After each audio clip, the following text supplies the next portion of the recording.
मध्य में विराजमान श्रीमद् भागवत को बारंबार प्रणाम। पावन पुनीत पुरुषोत्तम मास श्रावण मास के अवसर पर ऋषिकेश की पावन भूमि और श्री गंगा जी के पुनीत तट पर हम आप सब लोग अविराजित होकर के भागवत भागीरथी में अवगाहन कर रहे हैं। ये हमारा परम सौभाग्य है। उपस्थित समस्त विप्र वृंदों को बारंबार प्रणाम, मंच पर विराजमान विप्रों को प्रणाम, समस्त गंधर्व जनों को प्रणाम, आप सभी श्रोता भाई बंधु मातृशक्ति सबको बहुत बहुत जय श्री कृष्ण, जय सिया राम, जय श्रीमन नारायण, हर हर महादेव।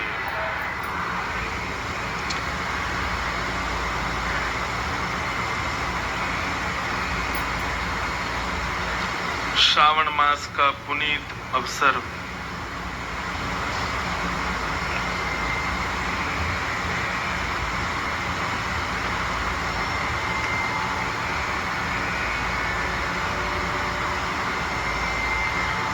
और ऋषिकेश की ये पावन भूमि जहां से जगत पावनी जगत जननी गंगा पृथ्वी पर पधारती है, ऐसी ये नगरी है।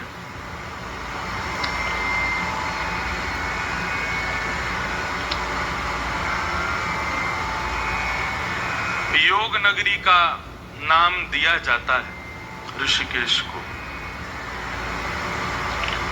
योग का मतलब क्या होता है? योग का मतलब हम लोगों से यदि पूछा जाए तो सामान्य रूप से हम योग का मतलब लगाते हैं प्राणायाम। अपने स्थूल देह को पतला करने के लिए, अपनी हारी बीमारियों को स्वस्थ करने के लिए योग प्राणायाम आदि आसन करने को ही हम योग समझते हैं। परंतु वास्तविकता यह है कि योग का तात्पर्य शरीर से ना होकर के चित्त से है। चित्त की स्थूलता, चित्त की दूषितता, चित्त की जो बीमारियां हैं वो सब योग के माध्यम से शुद्ध पवित्र और स्वस्थ हों, ये योग का तात्पर्य है। तो ऋषिकेश की आकृति ऐसी है, ऋषिकेश का वातावरण ऐसा है, यहाँ का सौंदर्य स्वरूप ऐसा है कि देखने में चित्त को परम शांत और परम आनंद की अनुभूति होने लगती है।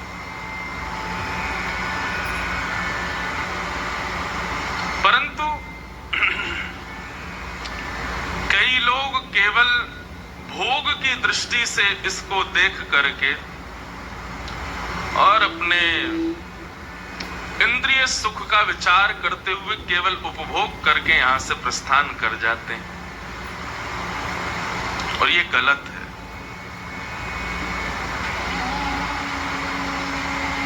भगवान ने ऐसी ऐसी नगरियों को इसलिए हम मानवों को प्रदान किया ताकि यहां आकर के हम अपने हृदय की दूषितताओं का विनाश कर सके। पहले दिन भी मैंने कहा कि यहां ज्यादा व्यवस्थाओं की विचार मत कीजिएगा। ऋषिकेश में आकर के भी अत्यंत व्यवस्थित रहने का आप विचार कर रहे हो तो घर ही रहो, उससे बढ़िया तो यहां क्यों आए। यहां आकर के तो अव्यवस्था में भी व्यवस्थित होने का प्रयास करो। कल रात्रि किसी भाव की वजह से निद्रा नहीं आ रही थी, तो मैं जहां रुका हूं बिल्कुल नीचे ही गंगा जी हैं। तो हमारे परिकर को भी नहीं पता, लेकिन रात्रि 3 बजे तक मैं गंगा किनारे बैठा था और केवल अविरल धार का दर्शन कर रहा था। श्री गंगा मैया का स्नान, गंगा मैया का आचमन, गंगा मैया का पान उन सब की विशेषताएं तो बहुत होंगी, लेकिन मेरे कहने से एक बात मानिएगा, एकांत में कहीं बैठ करके और श्री गंगा मैया की धार का केवल दर्शन करिएगा, केवल दर्शन, स्पर्श मत करना, और मन में विचार करना वैकुंठ में भगवान के युगल चरणार बिंदों का अभिषेक किया जाता है, उनको धोया जाता है, और वहां से गंधो जल ये सब पृथ्वी पर हमारे लिए प्राप्त हो रहा है। केवल इतनी भावना हृदय में धारण करके बैठिएगा, आपके अनंत विषाद, आपके अनंत प्रश्न, आपकी अनंत पीड़ाओं का निवारण गंगा मैया केवल देखने मात्र से कर देंगे, मेरा विश्वास है। शास्त्र आज्ञा कहते हैं, गंगा तब दर्शनात् मुक्ति, केवल दर्शन, स्नान पान आचमन बहुत दूर की बात है। या फिर ऐसा कह दूं तो कोई अतिशयोक्ति नहीं, जिसको दर्शन में लाभ नहीं मिला, जिसको दर्शन में सुख नहीं मिला, वो स्नान करता है, वो आचमन कर रहा है। जिसने दर्शन में ही पा लिया, उसको और किसी की आवश्यकता नहीं पड़ेगी। इसका मतलब ये नहीं कि मैं नहाने का विरोध कर रहा हूं कि नहाओ मत, खूब नहाओ, खूब स्नान करो, परंतु दर्शन के भाव से अपने चित्त को स्नान पहले कराओ। और एक बात कहें, गंगा जी बनारस में भी हैं, गंगा जी कलकत्ता में भी हैं, गंगा जी कानपुर में भी हैं, गंगा जी और भी कई स्थानों पर हैं। सब जगह पर आप गंगा जी का दर्शन करोगे, शायद उतना भाव आपके हृदय में उपस्थित ना हो पाए जितना उपस्थित ऋषिकेश में हो जाएगा। योग नगरी है, और डिसिप्लिन तो आप लोगों से बढ़िया कोई जानता नहीं। कल हमने दर्शन कर लिया, मैं मजाक में नहीं बोल रहा हूं, सच बता रहा हूं। जब मैंने पीछे मुड़ करके देखा और आप लोग जिस तरीके से स्पर्श कर रहे, एक भी बचा नहीं, सबने स्पर्श कर लिया, और इस ढंग से वो ऐसे घूम करके सबके, मानो गंगा जी ने आप लोगों को साड़ी अर्पित की हो, ऐसा लग रहा था। तो डिसिप्लिन तो आप लोग सब जानते ही हैं, मर्यादित आप सब लोग हैं ही, हमारे आने से पहले ही सब व्यवस्थित हो जाते हो, तो डिसिप्लिन आदि सब आप जानते हो। तो यहाँ कोई एक कोना ढूंढो एकांत में, अभी 5 दिन और बचे हैं, इसको गवाओ मत। 5 दिन रोज गंगा मैया का दर्शन करो, और कोई चिंतन नहीं, बिल्कुल शून्य होकर के जाना, और इसको तो भूल करके भी मत ले जाना। हाँ, गंगा जी को चित्र में कैप्चर मत करो, चरित्र में कैप्चर करो, अपने चरित्र में ला। कई लोगों को देखते हैं महाराज, आजकल श्रद्धा सेल्फी में उमड़ती है लोगों की। हमने तिलक लगाया तो सेल्फी, हमने धोती पहनी तो सेल्फी, हमने गंगा स्नान किया तो सेल्फी, हम केदारनाथ गए तो बिना कैमरा के। अगर उत्तराखंड सरकार नियम बना दे कि ऋषिकेश में सबके फोन जमा करवा लिए जाएंगे केदारनाथ जाने वालों के, तो आपको पता है केदारनाथ में साधु महात्मा ही मिलेंगे, एक भी व्यक्ति नहीं जाएगा। भजनानंदी महापुरुष ही वहां पर दर्शन देंगे, फिर कोई नहीं जाएगा। कहां जा रहे हैं हम? आद्य गुरु शंकराचार्य कहते हैं, को हम कस्त्वं कुत आयात, को में जननी को में तात। मैं कौन हूं, मैं कहां से आया हूं, मैं क्यों पृथ्वी पर आया हूं? क्या मेरा आगमन यहाँ पर भोजन करने के लिए, 4 लोगों का पोषण करने के लिए और केवल धन कमाने के लिए ठाकुर जी ने मुझको पृथ्वी पर भेजा है? नहीं। अभी आगे कथा में आप सुनेंगे, जब परीक्षित जी को 7 दिन में मरने का श्राप लगा तो सुखदेव जी महाराज आकर के परीक्षित से यही बात कहते हैं, परीक्षित ब्राह्मण चाहता तो तुमको ये श्राप दे सकता था, अभी इसी वक्त तक्षक सर्प डस दे और परीक्षित की मृत्यु हो जाए। उसने 7 ही दिन क्यों दिए तुमको? क्योंकि परीक्षित तुम अपने जन्म का साफल्य अभी प्राप्त कर नहीं पाए हो। क्यों भगवान ने तुम्हारी मां उत्तरा के गर्भ में जाके तुम्हारी रक्षा की? केवल इसलिए ताकि तुम मेरे जैसे संत के पास आकर के बोलो 7 दिन में कैसे मुक्ति प्राप्त करनी है, उसका उपाय बताओ। बहुत ध्यान से सुनिएगा।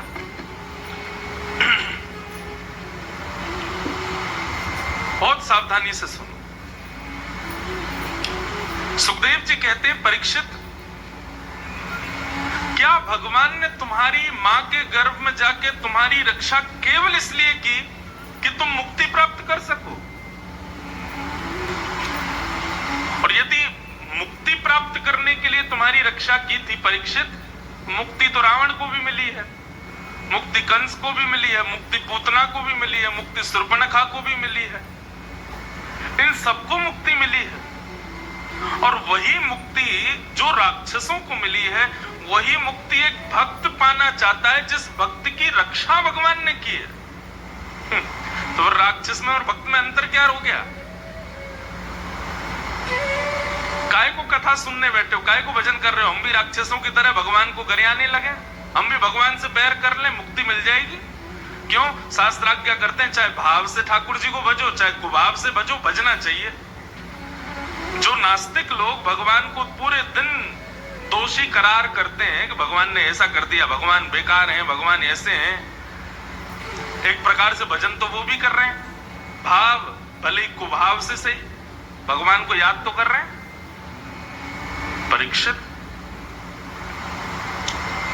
तुम केवल मुक्ति पाने के लिए जन्मे थे इस पृथ्वी पर, और यदि मुक्ति पाने के लिए जन्मे थे तो आज पहला दिन है, मैं 7वें दिन आ जाऊंगा, और जब तुम्हारे प्राण निकल रहे होंगे ना, तब तुम्हारे कान में नारायण नारायण नारायण 3 बार कह दूंगा। क्यों? क्योंकि हमारे शास्त्र क्या करते हैं, अंते नारायण स्मृति, अंत में नारायण की स्मृति हो जाए तो मुक्ति निश्चित है। 7 दिन क्यों अपने व्यर्थ करो? परीक्षित बोले, मैं समझा नहीं। बोले, सारी कड़ियां जुड़ी हैं परीक्षित। पहली कड़ी है कि तुम मरने वाले थे अपनी मातृगर्भ में, भगवान ने बचाया। दूसरी कड़ी, जब तुमने ऋषि के गले में सर्प डाला तभी तुमको श्राप लग जाता। तीसरी कड़ी, शमीक ऋषि ने तुमको 7 ही दिन में क्यों मरने का श्राप दिया। और चौथी कड़ी है कि तुमको श्राप लगा भी तो इतने सारे संतों के बीच में तुम क्यों बैठे हो? क्योंकि ठाकुर जी तुमको मुक्ति के रूप में देखना नहीं चाहते। ठाकुर जी चाहते हैं कि 7 दिन बाद मृत्यु से तुम भगवान का दर्शन करो, ऐसा नहीं।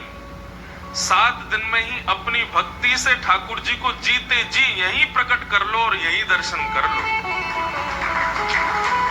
नहीं समझ में आई बात? मुक्ति और भक्ति में अंतर है। मैं अपनी कथाओं में कहा करता हूं, मुक्ति मतलब मृत्यु के पश्चात भगवान का दर्शन, और भक्ति का मतलब जीते जी भगवान का दर्शन। क्या चाहिए? तब परीक्षित को अपना मूल तत्व समझ आया, तब उन्होंने भागवत की कथा सुनी 7 दिन तक। ये कथा मुझे सुनानी थी 2 घंटे बाद, पर अभी आ गई तो कह दी है। तो इस प्रकार बंधु हम सब परीक्षित हैं। हमारे जीवन का उद्देश्य जो हम सोच रहे हैं वो नहीं है। हम सब जीवित हैं, हम सब ने जन्म लिया है, निश्चित ही ठाकुर जी की कोई अपेक्षाएं हमसे हैं। ठाकुर जी हमसे कुछ अपेक्षा रखे बैठे हैं, हम उसको पूर्ण नहीं कर पा रहे। इसलिए भैया ऐसे तीर्थों में आकर के, कथाओं में सुन करके, संतों को प्रणाम करके अपने जीवन के मूल उद्देश्य को जानिए। क्यों भेजा ठाकुर जी ने मुझको यहाँ पर? तुलसीदास जी जान गए थे कि मेरा उद्देश्य क्या है, दे गए मानस सबको। सूरदास पहचान गए थे मेरा उद्देश्य क्या है, मीराबाई पहचान गई थी मेरा उद्देश्य क्या है, कबीरदास पहचान गए थे मेरा उद्देश्य क्या है, परम पूजनीय प्रातः स्मरणीय श्री राम सुखदास स्वामी जी महाराज पहचान गए थे मेरा उद्देश्य क्या है। परम पूज्य श्री भाई जी हनुमान प्रसाद पोद्दार जी पहचान गए थे मेरा उद्देश्य क्या है, हम नहीं पहचान पा रहे। हाँ, मैं भी जान गया हूं मेरा उद्देश्य क्या है। हमारा उद्देश्य यही है बस, लोगों के प्राण अन्न में बसते हैं, लोगों के प्राण जल में बसते हैं, वायु में बस, हमारे प्राण भागवत जी में बसते हैं। यही प्राण है। हम तो भागवत जी से प्रार्थना करते हैं, भागवत जी कृपा करना, अंतिम श्वास भी जब निकले ना तो व्यासपीठ पे ही निकले, यहीं पर कथा गाते गाते। ये उद्देश्य हमने तो पहचान लिया क्या है। आप भी जानो, पहचानो, और ये प्रश्न आप गंगा जी से ही पूछो, मेरा उद्देश्य क्या है, मैं क्यों आया हूं पृथ्वी पर। थोड़ी देर विचार करके बैठे रहो, शांत चित्त से गंगा जी के अविरल धारा और स्वर का श्रवण करते हुए उनका दर्शन करो। प्रत्युत्तर उनके धार के स्वर में ही मिल जाएगा। ऐसी गंगा मैया को बारंबार प्रणाम। कथा में प्रवेश करें। कल हम आप सब लोगों ने श्रवण किया, भागवत जी की रचना हुई, और भागवत जी की रचना में प्रधानता किस पुरुषार्थ की थी। कल क्या बताया था हमने, पंचम पुरुषार्थ प्रेम। धर्म, अर्थ, काम और मोक्ष, ये चतुर्विध पुरुषार्थ हैं। इन चारों के अलावा जो पंचम पुरुषार्थ प्रेम है, उस प्रेम के लिए श्रीमद् भागवत की रचना वेद व्यास जी ने की है। और फिर वो भागवत की कथा अपने पुत्र सुखदेव को प्रदान की। बंधुओं, सुखदेव जी की कथा सब जानते हो। वो जन्म लेते ही वन में चले गए, 12 वर्ष तक अपनी मातृ गर्भ में रहे। 12 वर्ष तक क्यों रहे? क्योंकि महादेव से कथा सुनने के बाद में मातृ गर्भ में जाके और चिंतन कर रहे थे कथा का, जो महादेव से सुनी थी।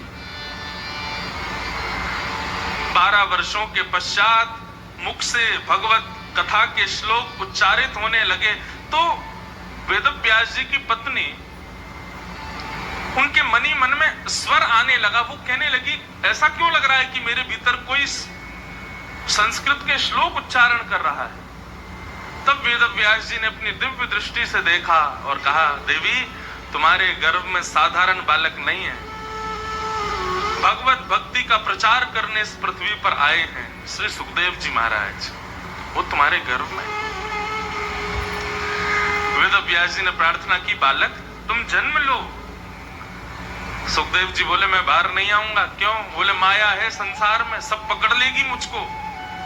यह मातृ गर्भ बहुत अच्छा है, माँ भोजन कर लेती है, मेरा पेट भर जाता, माँ पानी पी लेती, मेरा पेट, मेरी प्यास बुझ जाती है, यहाँ बैठ के बढ़िया भजन कर रहा हूं भगवान का, बाहर नहीं आऊंगा मैं।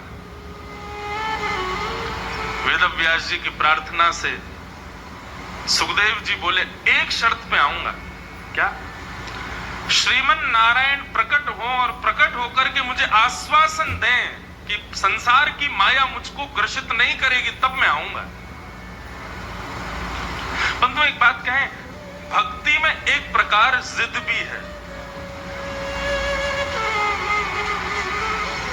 हम ठाकुर जी से प्रेम से तो खूब भक्ति कर रहे हैं, लाल जी कृपा करना, हे लाल जी आप सब मंगल करना, हे लाल जी सब आपकी दया है, लाल जी सब आप राजी रहो, आप प्रसन्न रहो। कब तक सिर पर चढ़ जाएंगे ठाकुर जी? कभी कभी भक्ति में जिद भी लाओ। अच्छा नहीं करना, आपको नहीं करना, ठीक है, मत करो, बिल्कुल मत करो, देख लो ऐसा होगा आपके साथ।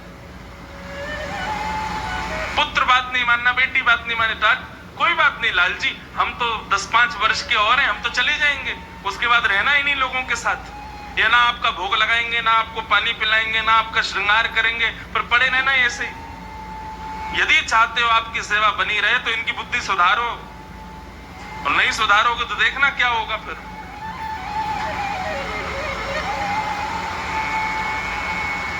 लाल जी बड़ी लीला करते हैं, परंतु वो प्रेम अधिकार देता है क्रोध करने का, जिद करने का। हमारी भक्ति में हम केवल लाड़ी लड़ाते रहे, ठाकुर जी को श्रम ना हो, श्रम ना हो, इसी का विचार करते रहे, ठीक है, अच्छी बात है, लेकिन कभी कभी एकांत में सुना दिया करो ठाकुर जी को। लेकिन सबको अधिकार नहीं है, कोई अभी 2-4 महीने से सेवा करने आज ही बैठ के सुनाने लगे ठाकुर जी को, नहीं। पहले प्रेम को उस स्तर पर ले जाओ कि वास्तव में ऐसी भावना प्रकट हो जाए कि ये मेरी सुनते हैं, ये मेरे प्रत्युत्तर देते हैं, तब अधिकार मिलेगा। और सुनिए, ये प्रदर्शन का विषय नहीं है, दिखाना मत सबको, देखो मैं कैसे अपनी लीला, ना, एकांत में रहो, चर्चा करो ठाकुर जी से।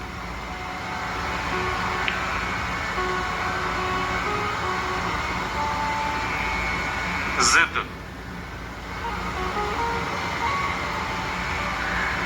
सुखदेव जी महाराज बोले, व्यास जी अपने भजन के प्रताप से नारायण भगवान को प्रकट करो और वो प्रकट होकर के मुझे आश्वासन दें कि मुझे माया नहीं पकड़ेगी, तब मैं जन्म लूंगा। वेद व्यास जी ने प्रार्थना की, और वेद व्यास जी की पत्नी का कितना बड़ा सौभाग्य, एक तो गर्भ में सुखदेव जैसा पुत्र, और सुखदेव को आश्वासन देने के लिए शंख चक्र गदा पद्म धारण करके नारायण भी गर्भ में प्रकट हो गए और प्रकट होकर के आश्वासन दिया, सुखदेव जी क्यों घबरा रहे हो, संसार की माया से भय होना यही निवृत्ति है। ध्यान से सुनिएगा, संसार की माया, संसार की वस्तुओं से भय होना, बस, इसके बाद अब कुछ करना नहीं है आपको। आपको भय लगता है कि मुझे ये संसार की चीजें पकड़ ना लें, मैं कहीं इसमें आसक्त ना हो जाऊं, ये भय ही आपकी रक्षा कर लेगा। लोग भयभीत किससे होते हैं? भगवान से। लोग भयभीत किससे हो रहे हैं? महादेव से। लोग भयभीत किससे हो रहे हैं? नारायण से। लोग भयभीत हो रहे हैं गंगा जी से। लोग भयभीत हो रहे हैं संतों से, महात्माओं से। अरे इनसे क्यों भय होना? भय करना है तो माया से भयभीत हो, ये मुझे पकड़ ना ले, इसमें मैं ग्रसित ना हो जाऊं, मैं आसक्त ना हो जाऊं, उससे भयभीत रहो। भगवान ने जब आश्वासन दिया कि माया तुमको नहीं पकड़ेगी क्योंकि तुम पहले से ही भयभीत हो माया के प्रति, जाओ, आपका अवतरण मेरी गुणानुवाद को गाने के लिए हुआ है। तब सुखदेव जी महाराज प्रादुर्भाव हुआ। पहले तो निर्गुण निराकार ब्रह्म की उपासना करने के लिए तपस्या करने चले गए, लेकिन वेद व्यास जी के द्वारा रचित भागवत के श्लोकों को सुनकर के सुखदेव जी महाराज निर्गुण निराकार को छोड़ के सगुण साकार के चरणों में आ गए। और तब अपने पिता से संपूर्ण भागवत अध्ययन करने के बाद सुखदेव जी ने यही भागवत की कथा परीक्षित को सुनाई। सौनकादि ऋषियों ने प्रश्न किया, सूत जी, परीक्षित कौन है और इसको श्राप क्यों लगा, कृपा करके हमें बताइए। तब सुखदेव जी, सूत जी महाराज महाभारत का प्रसंग यहां से प्रारंभ करते हैं, थोड़ा सा सुने। यथा मृदे कौरव संजयानां वीरस्वथो वीरगतिं गतेषु ब्रकोदरा विक्तगदा विमर्श ब्रगनोरुदण्डे धृतराष्ट्रपुत्रे।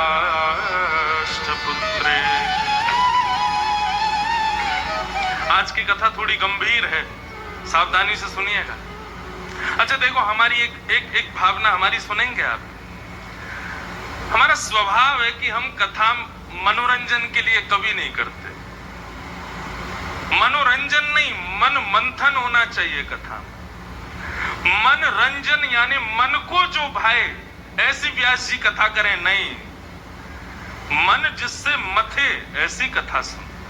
आप वैद्य से जाकर के ये थोड़ी कहते हैं कि कड़वा मुझको अच्छा नहीं लगता, मीठी दवाई दो। वैद्य कहेगा भाई तेरा रोग अगर कड़वे से दूर होगा तो कड़वी देनी पड़ेगी। इसलिए कभी भी सत्संग, कथा, भागवत, रामायण, राम कथा आदि, इनका भाव कभी मनोरंजन मत रखिएगा। भगवान की सेवा भी कई लोग ऐसे करते हैं कि उनके मन को भाए, नहीं। मनोरंजन नहीं, मन मंथन। तो इसलिए मंथन के लिए सीधे बैठो, सावधानी से सुनो, सब लोग इधर देखो। 3 घंटा 4 घंटा केवल मुझको देखने आए हो आप लोग। पूरे दिन आप पूरी प्रकृति देखो, जहां जाओ वहां जाओ, बस 10 से 2 बजे 1 बजे तक हमको देखो।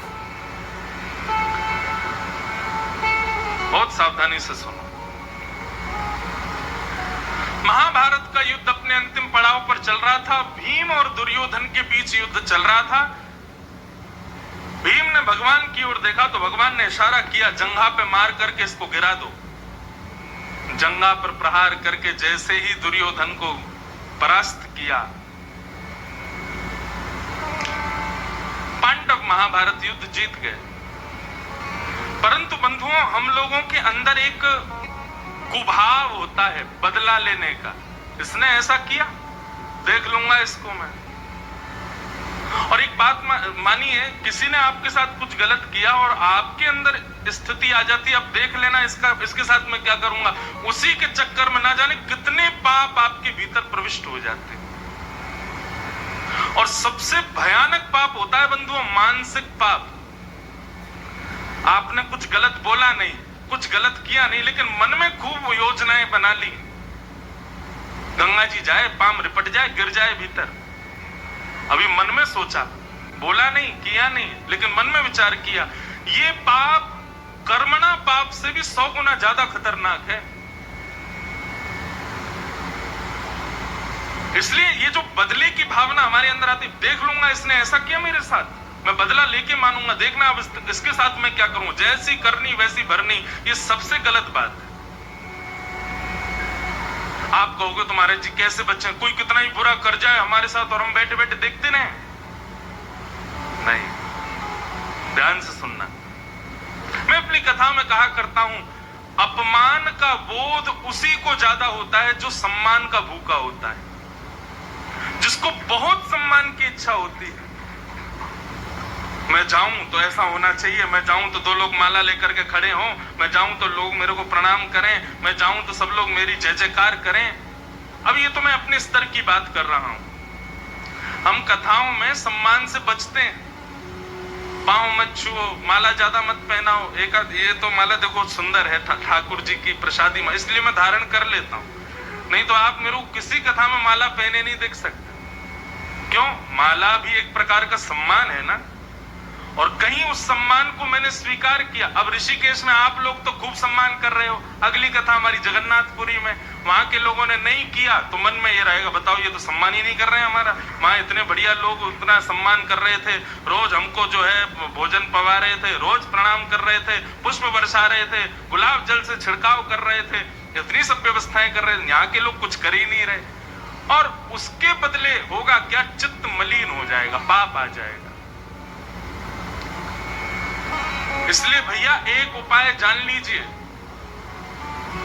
आज इसी वक्त बहुसम्मान की इच्छा त्याग दीजिए।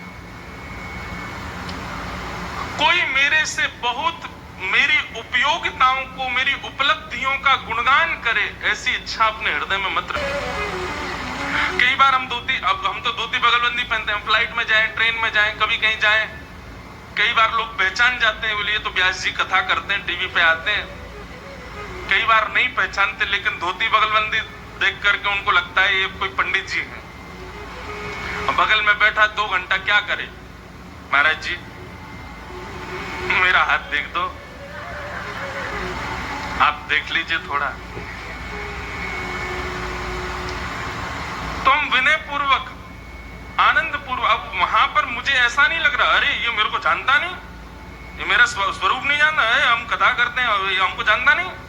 नहीं भैया, हम पे आता नहीं है, लेकिन हमारे बगल में एक पंडित जी बैठे, उनको आता, उनको दिखा लो, वो देख लेते हैं। कहने का अभिप्राय मैं अपने स्तर से समझा रहा हूं, आप अपने स्तर से समझो। बहुत सम्मान की इच्छा मत रखो, करेगा आपको पता ही नहीं चलेगा कि मेरा अपमान हुआ। हमारे पूज्य पिताजी महाराज के गुरुदेव अनंत श्री विभूषित श्री रामानुज प्रपन्नाचार्य गुरु जी, मैंने उनका दर्शन नहीं किया। मैं 6 महीने का था, तब भगवत धाम पर। अच्छा, आज पता है आपको, बहुत विशेष दिन है मेरे लिए। आज हमको कथा करते हुए 8 वर्ष हो रहे आज ही। 20 जुलाई 2015 को प्रथम कथा द्वारिका में की और आज 20 जुलाई 2023। और इतना सुखद अनुभव ये रहा कि रात्रि में हमारे यहाँ लोग, अब हम अंग्रेजी कैलेंडर फॉलो करते हैं ना, टाइम जोन भी अंग्रेजों का फॉलो करते हैं। 12 बजे के बाद लोग विश करते हैं, जन्मदिन हो चाहे कुछ भी, एनिवर्सरी हो चाहे कुछ भी हो। एक प्रकार से मेरा जन्मदिन वैसे तो 7 अगस्त को आता है, परंतु वो मेरे देह का जन्म है और 20 जुलाई जो है ये मेरा वास्तविक जन्म है। वाह, देखो अब सम्मान हो रहा है हमारा। बोलो द्वारिकाधीश की जय, श्रीमद् भागवत महापुराण की। लाओ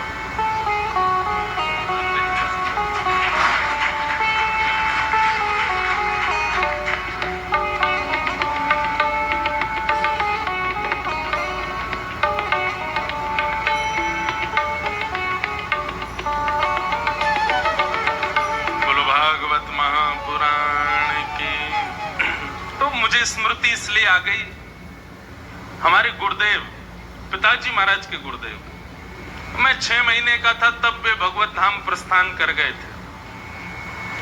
पर आज मैं कथा कर रहा हूं, यह भी मैंने 6 महीने में ही पा लिया गुरुदेव से। क्यों? जब 6 महीने का था तो गुरुजी रोज, हमारी माताजी पिताजी बताते हैं कि हमारे घर में ही गुरुजी गुरुकुल में बालकों को पढ़ाते थे। और हमारा घर नहीं, हम माताजी पिताजी गुरुदेव के घर में रहते थे। तो गुरुजी का ऐसा प्रेम था दास के प्रति, कुछ 6 महीने तक मुझको गोद में लिटा के, 6 महीने का बालक क्या करवट भी नहीं ले पाता, गोद में लिटा करके तब 500 बालकों को भागवत पढ़ाते थे और मैं गोद में लेटा रहता था। और हमारे पिताजी जब भी आते, बोले छोटा बालक है गुरु